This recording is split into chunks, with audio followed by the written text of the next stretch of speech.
Hai, welcome back to my channel, saya Cuy.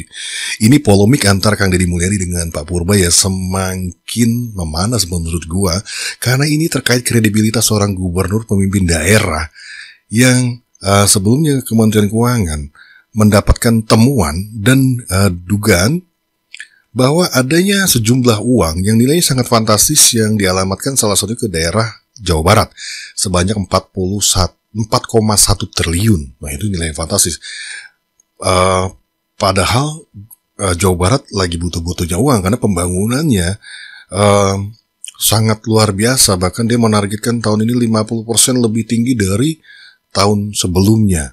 Jadi nilai 4,1 triliun kalau benar ada, wah luar biasa. Cuma permasalahannya, Jabar sendiri, Pak Deddy sendiri sebagai Gubernur Jabar tidak mengetahui adanya uang sebesar itu. Yang dia ketahui saat ini, pemerintahan Jabar memiliki uang 2,6 kalau nggak salah. Dia mengakuinya itu. Lalu ini uang siapa, ada di mana, atas kuasa siapa?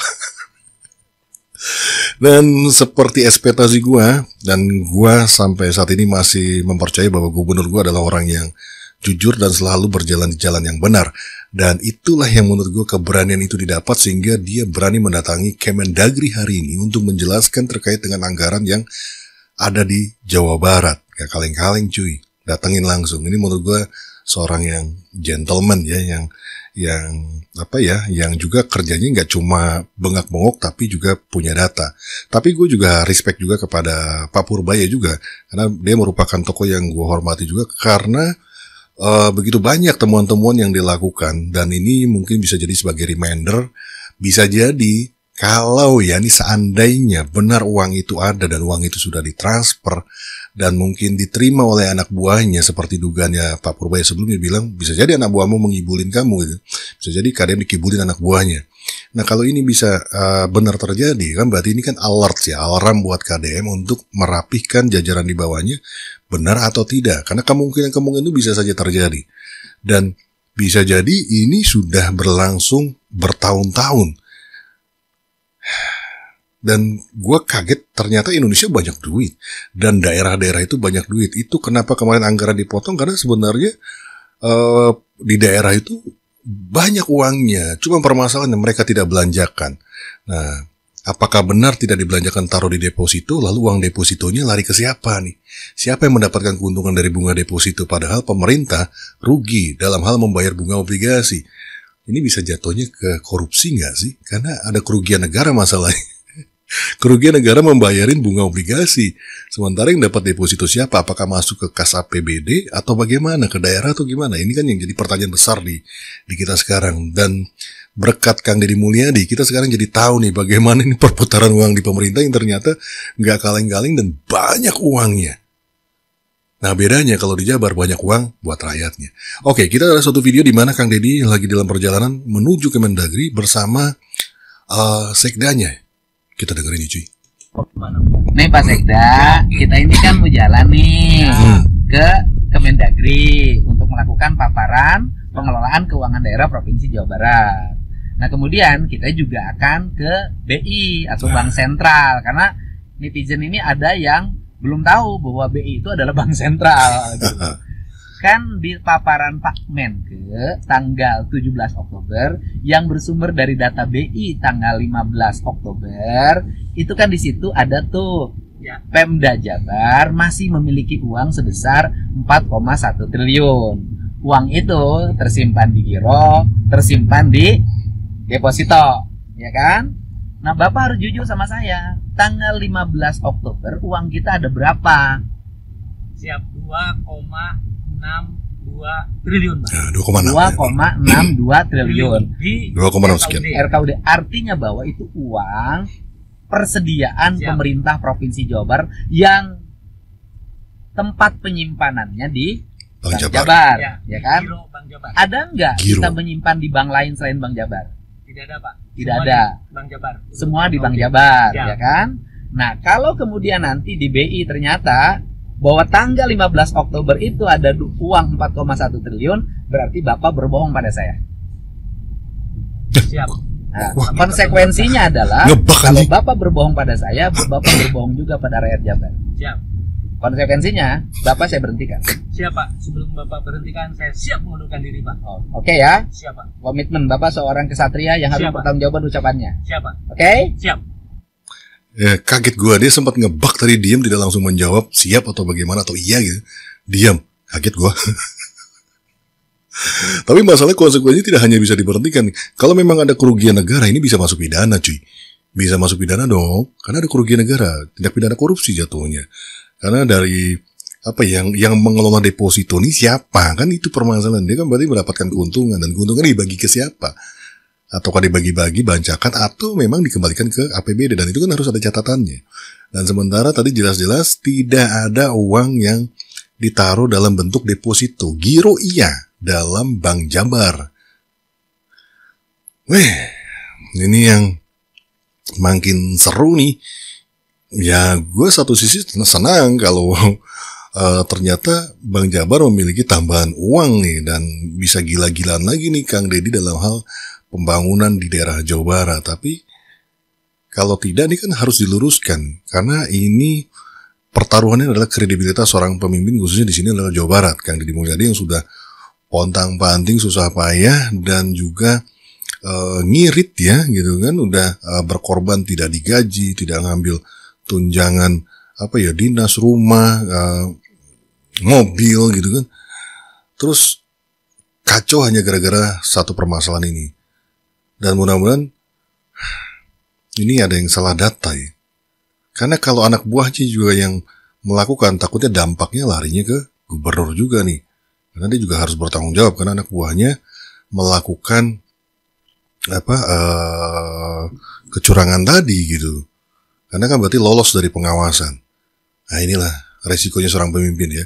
Anak buah yang salah, pemimpin bisa juga terdampak. Tapi mudah-mudahan bisa selesai. Dan hantu blaunya adalah di luar Jabar nih. Karena masalahnya ini bisa terjadi, bisa saja, ya mungkin ya, kita praduga tak bersalah, mungkin nggak sih misalkan banknya yang memang bermain di situ. Maksudnya itu permainannya bank lah gitu. Bisa nggak sih kayak gitu? Itu kan pertanyaan bodoh gue ya. Bisa nggak bank yang melakukan permainan uang gitu kan di sana? Terus bisa nggak misalkan bahwa itu masih atas kuasa orang pusat, yang mana uang itu memang slotnya nanti untuk daerah. Cuman memang disimpan dulu nih, diendapkan dulu di deposito oleh orang pusat. Bisa nggak kayak gitu? Ini pertanyaan ya. Terus bisa juga memang seperti apa yang disampaikan oleh Pak Purbaya, nah bahwa bisa saja si Pak Deddy Mulyadi ini dikibulin. Ada orang yang bermain di bawahnya tanpa sepengetahuan Pak Deddy, bahwa ada dana transfer sekian masuk lalu ditaruh di deposito. Dan bisa jadi ini adalah permainan yang sudah turun-temurun nih dari zaman dulu nih. Permainan seperti ini, karena sebelumnya Pak Ibu Menteri Mulyani nggak pernah nih menemukan kayak begini. Wah, ini kan bahaya. Ternyata banyak sekali uang-uang negara yang mengendap, ada bunganya lagi, dan nggak tahu tuh bunganya buat siapa. Oke, kita lihat lagi satu video di mana telah sampai Pak Deddy Mulyadi ke Kemendagri. Egi mana Egi ya Pak? Egi ya Pak? Egi mana Egi ya? Hari ini kita menyampaikan paparan. Bentar Bang.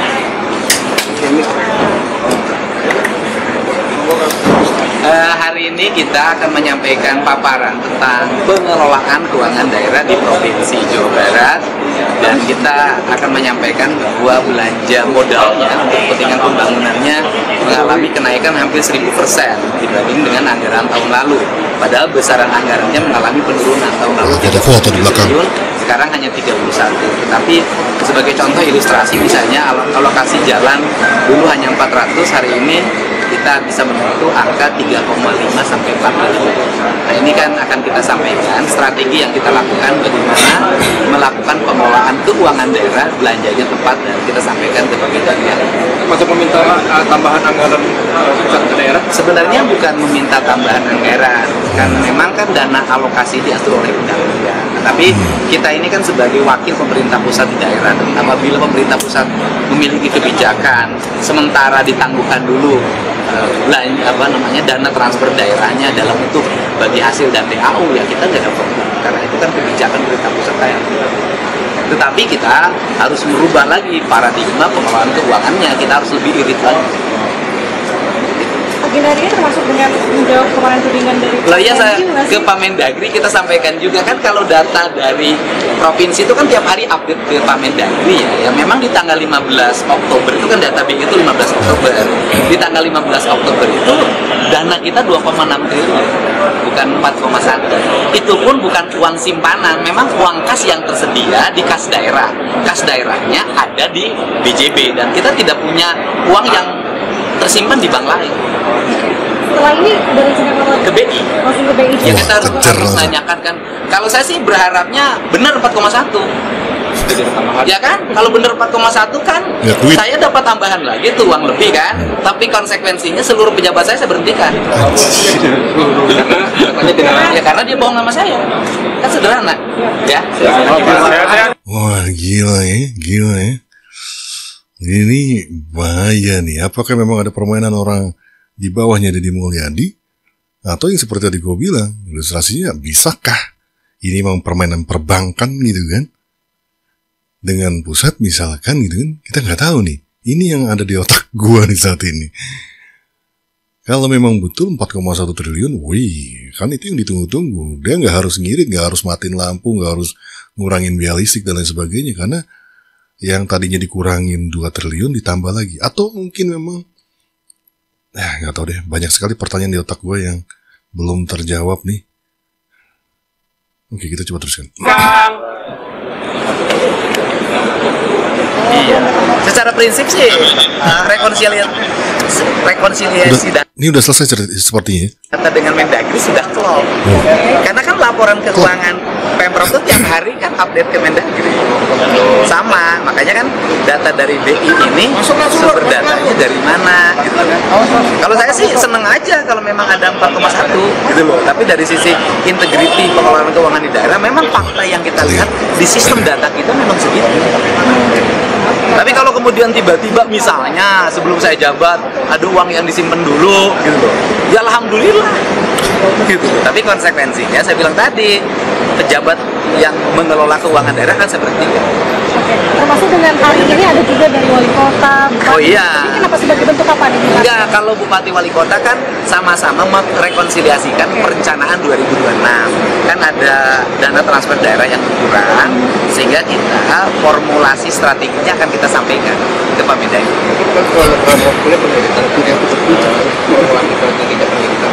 Iya, pengiritan di dana belanja barang dan jasa. Perjalanan dinas kita sisain 10 sampai 20%.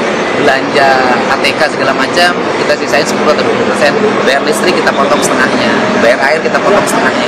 Itu bukan pelayanan. Enggak, Tapi kalau pelayanan tidak dipotong untuk pelayanan. kita taikin 2 kali lipat. Oh.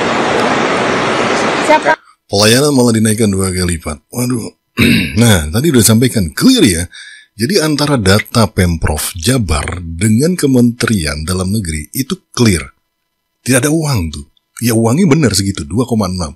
Lalu angka 4,1 ini tiba-tiba muncul yang dimana munculnya datanya dari Bank Sentral ya, atau dari Bank BI. Ini uang apa? Tapi tetap dikejar lagi sama Deddy Mulyadi sampai ke BI nih. Karena kembali lagi, wah, ini si bapak walaupun senyum-senyum gue tahu dia marah, tapi memang beginilah karakter pemimpin kita, dimana dia bisa menahan emosinya gitu kan, karena dia seorang pemimpin ya, dia tetap tenang, tapi gue tahu ini hantaman yang luar biasa untuk beliau nih. Karena nggak main-main, ini masalah uang rakyat dan kita tahu dia betul-betul berusaha sebisa mungkin, sekuat mungkin untuk memprioritaskan semuanya untuk masyarakat. Dia tidak memperdulikan dirinya, tunjangan perjalanan dinas dia cuma berapa diambil tuh kan, 100 juta ya kalau nggak salah, dari 1,5 M. Dan tadi disebutkan juga, kalau memang ini uang bisa ada muncul di deposito situ, ada juga kemungkinan dari uang yang sebelum dia menjabat, yang memang tabungan ditaruh di situ dari tahun menahun, jadi ada uang di situ. Nah ini permainan siapa? Karena bisa jadi tuh, tadi disampaikan bisa jadi ini uang yang memang ditabungkan di sana. Tapi siapa yang menabungkan kalau iya? Kalau nanti benar-benar debate ternyata memang ada 41 4,1 triliun. Berarti kan pertanyaan berikutnya adalah siapa yang menaruh? Apakah pusat ataukah memang ini udah memang berjalan dari tahun ke tahun, tabungan milik Jabar yang tidak diketahui atau tidak dilaporkan oleh kepada gubernur? Bahaya ini. Karena itu mungkin juga tuh uang yang dari lama-lama gitu kan, numpuk karena taruhnya juga di deposito kan. Nah, coba ngambilnya dari mana nih? Dan itu untuk apa? Realisasi belanja APBD sampai dengan triwulan ketiga tahun ini masih melambat. Rendahnya serapan tersebut berakibat menambah simpanan uang Pemda yang nganggur di bank sampai 234 triliun rupiah. Jadi jelas ini bukan soal uangnya tidak ada, tapi soal kecepatan eksekusi. Tadi Pak Tito bilang bedanya dengan catatan di itu ada 18 triliun ya Pak ya, kalau dari kas daerah. Justru saya jadi tanya-tanya, 18 triliun itu kemana? Karena kalau bank sentral pasti ngikut, itu dari bank-bank seluruh Indonesia termasuk di BI, segitu tercatat. Kalau di Pemda kurang 18, mungkin Pemdanya kurang teliti ngitungnya Pak, nulisnya Pak. Kalau BI itu pasti udah di sistem semuanya. Jadi itu mesti diinvestigasi itu kemana. Yang selisih 18 triliun itu. Gila, tapi nggak apa-apa, selama di daerah digunakan, itu udah bagus untuk mendorong ekonomi daerah. Jadi kuncinya itu. Jangan ditransfer ke pusat lagi uangnya. Jangan taruh di bank Jakarta. Tetap aja di bank daerah. Kalau banknya jelek dibetulin. Supaya uangnya betul-betul muter di sana. Gue ngomong bahwa Pak Purba ini sebenarnya baik ya. Bahkan dia tuh mensupport bahwa uang itu dipastikan di spend dibelanjakan. Artinya kalau dibelanjakan berarti kan untuk rakyat, ada pembangunan dan sebagainya. Baik, benar. Dan bahkan temuan seperti ini menurut gue hal yang luar biasa yang bisa dilakukan oleh seorang Menteri Keuangan ya. Ini kan temuan yang bagus. Dan ternyata kita punya banyak uang itu. Jadi gue tetap respect terhadap apa yang dilakukan Pak Purbaya, dan mudah-mudahan bisa mendapatkan titik temu. Selisih 18 triliun itu kayaknya total ya, termasuk dalamnya ada 4,1 triliun punya Jawa Barat. Karena di Jakarta sendiri kalau nggak salah sekitar 14 triliun yang diduga ya mengendap jumlah uangnya segitu. Jadi kalau 18 ya mungkin saja tuh. Wah, gokil. Ini sama juga di pusat juga ada. Oh, tuduhan masyarakat ada lagi nih. Waktu saya taruh tunjukkan di pusat ada uang 230 triliun, 230 ya, yang di bank komersial punya pemerintah pusat dalam bentuk deposito. Mereka menuduh ini orang pusat main bunga nih Pak. Uangnya taruh di sana, pejabatnya minta bunga dapat kickback kayak gitulah. Jadi ini harus waspadai, betul seperti itu apa enggak. Tapi yang jelas kalau untuk pemerintah pusat akan kita investigasi uang itu uang apa, di mana tempatnya, kenapa deposito segitu banyak. Jadi saya pikir Pemda juga meneliti seperti hal-hal itu. Kalau pemerintah kan tugasnya bukan mengumpulkan bunga dari tabungan, tugas kita adalah membangun dan memastikan uang yang kita peroleh berdampak ke perekonomian untuk daerah, untuk di pusat. Gokil. Saya ingin titip beberapa hal untuk rekan-rekan daerah, baik TPD maupun OPD yang menangani keuangan dan pembangunan. Pertama, kelola dana Pemda di bank dengan bijak, simpan secukupnya untuk kebutuhan rutin, tapi jangan biarkan uang tidur. Uang itu harus kerja, bantu ekonomi daerah. Mungkin Pak Askolani ke depan dipikirkan sistem transfer yang cepat sekali, mungkin hitungan hari, jadi daerah nggak usah numpuk uangnya di sana. Jadi mereka habisin aja, kalau kurang langsung cepat minta ke pusat sesuai dengan anggarannya. Tinggal minta dia. Kedua, saya minta Pemda mengakselerasi belanja yang produktif. Jangan tunggu akhir tahun, jangan biarkan uang parkir di kas daerah. Dan terakhir, jaga tata kelola dan integritas. Kepercayaan publik dan investor adalah modal utama. Sekali hilang, membangunnya butuh waktu lama. Saya ingatkan beberapa waktu lalu ada 18 gubernur datang ke tempat saya kan. Mereka menuntut transfer ke daerah dinaikkan. Sebenarnya kalau saya sih mau aja naikin. Cuman pemimpin di atas masih ragu dengan kebijakan itu karena mereka bilang sering diselewengkan uang di daerah. Jadi saya dulu minta ke para gubernur itu perbaiki dulu tata kelola dan penyerapan uang daerah. 2-3 bulan ke depan saya lihat seperti apa. Kalau bagus penyelewengan sedikit, saya yakin ekonominya kan lagi kita dorong lebih cepat kan. Saya yakin uang saya lebih banyak dibanding yang diperkirakan sebelumnya. Nanti triwulan akhir triwulan pertama menjelang triwulan kedua, saya bisa hitung berapa uang yang saya bisa tambah untuk TKD. Tapi dengan syarat tadi, tata kelolanya sudah baik. Karena kalau jelek, saya nggak bisa ajukan ke atas. Presiden kurang suka pada rupanya kalau itu. Tapi kalau kita punya bukti bahwa udah bagus semua, harusnya nggak ada masalah kita naikkan. Jadi untuk membantu bapak-bapak di daerah, tolong bantu saya juga untuk mendapatkan track record seperti itu. 2 triwulan saya pikir udah cukup. Triwulan keempat tahun ini dan triwulan pertama tahun depan. Itu ya. Jadi sebenarnya Menteri Keuangan kita yang sekarang ini nggak pelit anggaran. Cuma dia melihat banyaknya alokasi anggaran yang tidak dibelanjakan sehingga ditarik tuh. Lah, udah dikasih duit aja nggak dipakai, ini minta tambah lagi. Itu maksudnya poinnya. Tapi kalau memang anggarannya habis untuk pembangunan, tinggal minta dan pasti akan diberikan. Dan kalau nggak salah gue sempat juga mendapatkan penyampaian dari beliau bahwa dia juga akan menaikkan tahun depan. Kalau nanti saya naikkan tuh anggarannya untuk daerah gitu. Jadi sebenarnya bukan masalah pemerintah kekurangan uang, tapi pemerintah di sini diwakili oleh Kementerian Keuangan melihat pembangunan tidak berjalan dan uang hanya ngendap di bank. Yang mungkin tadi ada indikasi permainan di bank ngambil bunga dari deposito itu. Wah sih tai sih kalau itu benar-benaran terjadi tuh.